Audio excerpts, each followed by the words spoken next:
Hello everybody, मैं मोहम्मद हसनैन अहमद। मेरा YouTube channel maths by Hasnain में आपका स्वागत है। जैसे कि मैंने आप लोगों को इससे पहले कई सारा वीडियो बनाया और उसमें आप लोगों को जीरो के बारे में बताया। अब मैं इस लेक्चर में आप लोगों को लॉगरिथमिक यानी लॉग के बारे में बताने वाला हूँ। सबसे पहला सवाल है कि लॉग क्या है। तो लॉग कुछ नहीं है। लॉग एक कैलकुलेशन करने का एक मेथड है, एक रूल है, एक नियम है। इसके तहत हम लोग किसी भी नंबर का लॉग वैल्यू निकालते हैं। तो ये काफ़ी इम्पोर्टेंट है। Like as mathematics, physics and higher mathematics में काफ़ी इसका इस्तेमाल होती है। मैं आप लोगों से उम्मीद करता हूँ कि मेरा वीडियो को लास्ट तक ज़रूर देखेंगे और सब्सक्राइब एंड शेयर भी करेंगे। मैं अब आप लोगों को लॉगरिथमिक का कुछ बातें, कुछ इंपॉर्टेंट रूल एंड इसका डेफिनेशन के बारे में बताना चाहता हूँ कि ये लिखा कैसे जाता है। मान लेते हैं कि एक number b is greater than 1 and b a real number, then we say, तब हम लोग कह सकते हैं कि logarithmic a to b base b। और लॉगरिथमिक ऑफ a मतलब लॉग निकाल रहे हैं a का और with respect to base b और वैल्यू आ रहा है x, तब हम लोग लिखेंगे b x is equal to a। ये एक एक्सपोनेंशियल यानी एक्सपोनेंशियल और लॉगरिथमिक दोनों में काफ़ी रिलेशनशिप है। एक्सपोनेंशियल ऐसे बोल सकते हैं कि एक्सपोनेंशियल का कुछ रूल हमको ध्यान में रख करके लॉगरिथमिक के रूल को हम लोग जानते हैं, उसके बारे में जानकारियाँ प्राप्त करते हैं। तो लेकिन एक्सपोनेंशियल और लॉगरिथमिक में काफ़ी डिफरेंट है। एक्सपोनेंशियल अलग फॉर्म होती है जो मैं आप लोगों को एक सेपरेट वीडियो लेकर बताऊंगा। अब एक्सपोनेंशियल से ही रिलेटेड है लॉगरिथमिक, लेकिन लॉगरिथमिक का रूप और इसका कैलकुलेशन, इसका रूल रेगुलेशन बिल्कुल ही डिफरेंट है। Logarithmic of a to base b is denoted by log a base b is equal to x. यानी हम लोग निकालना चाह रहे हैं लॉग ए, मतलब कोई नंबर ए है और लॉग निकाल रहे हैं बी के रिस्पेक्ट में और आ रहा है वैल्यू एक्स। तो जैसे कि मैंने आप लोगों को लॉग का सिंबल नोटेशन के बारे में बताया, अब हम लोग इसका कुछ ऐसे फॉर्म होते हैं लॉग का जो उसको बारे में जानना चाहते हैं। अगर लॉग का बेस मान लेते हैं कि अगर ये 10 हो जाए, लॉग ए बेस 10 यानी हम लोग मान लेते हैं कि let b is equal to 10, तब हम लोग इस लॉग को कहेंगे कॉमन लॉगरिथमिक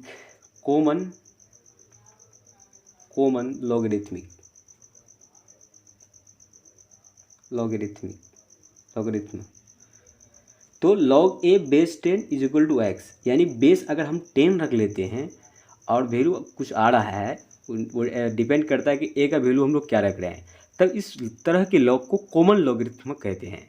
अगर इसी जगह और अगर log a base e a symbol E is एक मतलब स्मॉल नंबर, उसके रिस्पेक्ट में हम लोग ए का वैल्यू लॉग ए का वैल्यू अगर निकालना चाहते हैं, मान लेते हैं ये वाई आ रहा है, तो इसको हम लोग क्या कहेंगे, लॉग ए बेस ई और log a base 10। Log a base 10 था इसका इस तरह की लॉगरिथमिक को कॉमन लॉगरिथमिक कहा गया।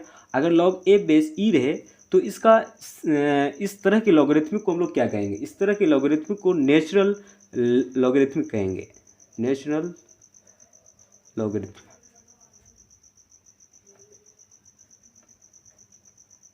क्या कहेंगे, अगर बेस ई रहे और वैल्यू कुछ आ रहा है वाई मान लेते हैं, तो उसका उस तरह के लॉगरिथम को हम लोग नेचुरल लॉगरिथम कहेंगे। अब हम लोग थोड़ा देखते हैं कि लॉगरिथम का ग्राफ कैसा होता है।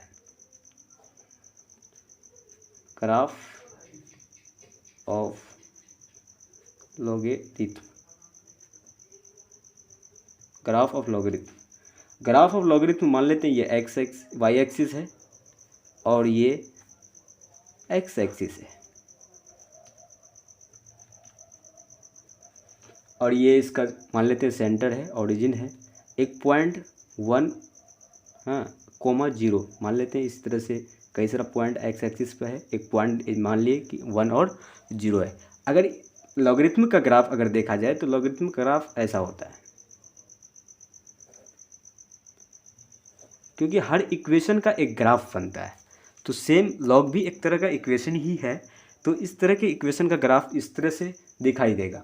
मान लेते हैं कि y ये ग्राफ है, y is equal to log x base 10, और कोई दूसरा ग्राफ, ये ग्राफ खींचा गया कोई दूसरा वैल्यू के लिए लॉग a बेस e, हाँ, और value of log x with respect to base e, और आ रहा है y। तो इस तरह से इसका ग्राफ इस तरह से पास करेगा। तो मैं एक सेपरेट वीडियो लूँगा जिसमें हर इक्वेशन का, हर फिगर का ग्राफ कैसा होता है उसके बारे में बताऊँगा। लेकिन अभी यह जानना था कि ग्राफ ऑफ लॉगरिथम कैसा होता है। तो ग्राफ और अगर ऐसा कहीं ग्राफ देखे तो वो एक ग्राफ लॉगरिथमिक का होगा। तो ग्राफ का हिस्ट्री क्या है, लॉगरिथम का हिस्ट्री क्या है, लॉगरिथम कैसे खोज हुआ, किसने किया, इसके बारे में कुछ बताना चाहता हूँ। तो लघु गुणक यानी लॉगरिथम को हम लोग लघु गुणक कहते हैं, हिंदी में क्या कहते हैं, लघु गुणक।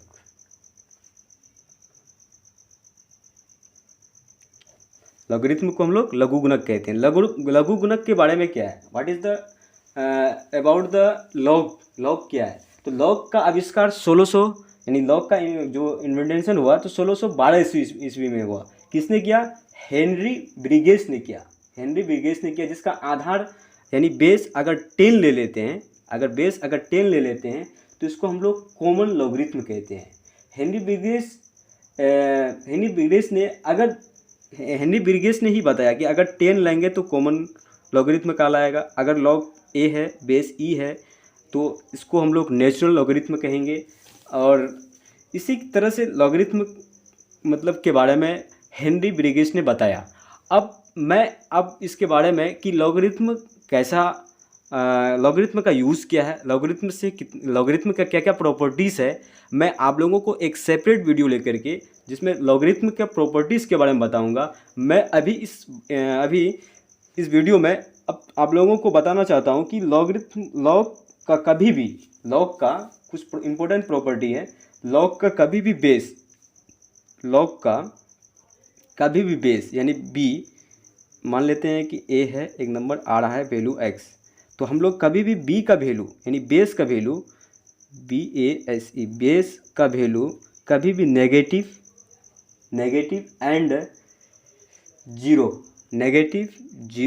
एंड 1 ये नहीं रखेंगे। इसके लिए ये डिफाइन नहीं है। यानी लॉग 2 बेस मान लेते हैं 0, तो इसके लिए ये डिफाइन नहीं है, इसका कोई वैल्यू नहीं है, मीनिंगलेस हो जाएगा। और अगर उसी तरह से लॉग 2 मान लेते हैं, बेस -10 रख दिए, प्लस के जगह माइनस रख दिए, बेस को हमेशा पॉजिटिव रखना है। इस बात से ये बात ध्यान में रखना है कि बेस हमेशा पॉजिटिव रखना है। अगर बेस नेगेटिव ले लेते हैं तो ये लॉगरिथम डिफाइन नहीं होगा।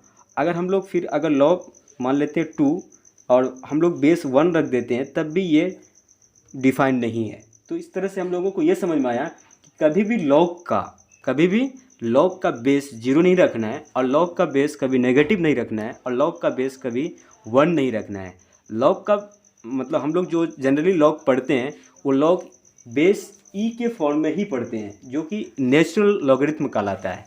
अगर कहीं कुछ भी लिखा हुआ नहीं है, मान लेते हैं लॉग 2 है जिसका वैल्यू होता है 0.30110, तो अगर कुछ लिखा हुआ नहीं है तो हम लोग समझेंगे कि ये किसके रिस्पेक्ट में निकाला गया है, ई के। अगर ई लिखा हुआ नहीं है, कुछ लिखा हुआ नहीं, तो ई समझना है। अगर कहीं 10 है तो उसको शो करना पड़ेगा कि log 2 बेस 10 वो देगा। तो इसके बाद मैं आप लोगों को 1 से लेकर के 10 तक लॉगरिथम का क्या क्या वैल्यू होता है मैं आप इस वीडियो में बताने वाला हूँ। जैसे मान लेते हैं log 1 बेस ई, इसका वैल्यू क्या होगा। फर्स्ट log 1 बेस ई, इसका वैल्यू होता है 0, और log 2 बेस ई अगर ना लिखे तब भी बेस ई ही मानना है। log 2 का वैल्यू क्या होगा, log 2 का वैल्यू होता है 3.0110, और log 3 का वैल्यू होता है 0.471, और log 4 का वैल्यू होता है 0.6020, और log 5 का वैल्यू होता है 0.6989 और log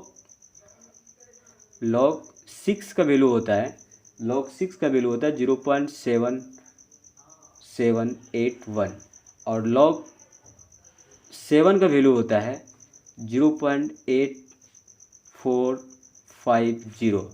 log 8 का वैल्यू होता है 0.9030 और log 9 का वैल्यू होता है 0.9542 और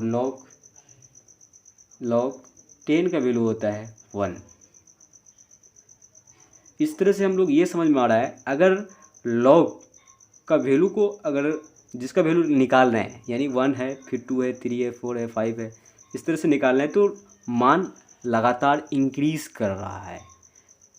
तो जैसे log 2 का मान 0.310, log 3 का मान 0.471, तो इस तरह से 3 है, 4 है, फिर 6 है, फिर 6 यहाँ 6 0 है, 6 9 है। तो इस तरह से अगर हम लोग वैल्यू बढ़ाएंगे तो log का वैल्यू भी बढ़ने लगेगा। तो अब मैं आप लोगों को log के बारे में कुछ हद तक बता पाया। अब मैं इसके बाद अगला लेक्चर में log का प्रॉपर्टीज़ एंड log बड़ा संख्या के लिए, बड़ा नंबर के लिए log कैसे निकाला जाता है मैं आप लोगों को बताऊंगा। और मुझे उम्मीद है कि आप लोगों को log के बारे में मैंने कुछ हद तक समझा पाया। और अगर कुछ प्रॉब्लम है, कहीं अगर मिसिंग है हमसे बोलने में, तो आप लोग कृपया माफ़ करेंगे और कमेंट सेक्शन में आप लोग ज़रूर बताएं कि यहाँ पर मिसिंग है, मैं उसको सुधारने का कोशिश करूँगा। और साथ ही साथ मेरा यूट्यूब चैनल को आप ज़रूर सब्सक्राइब एंड शेयर करें। इसके लिए मैं थैंकफुल रहूँगा। Thank you so much.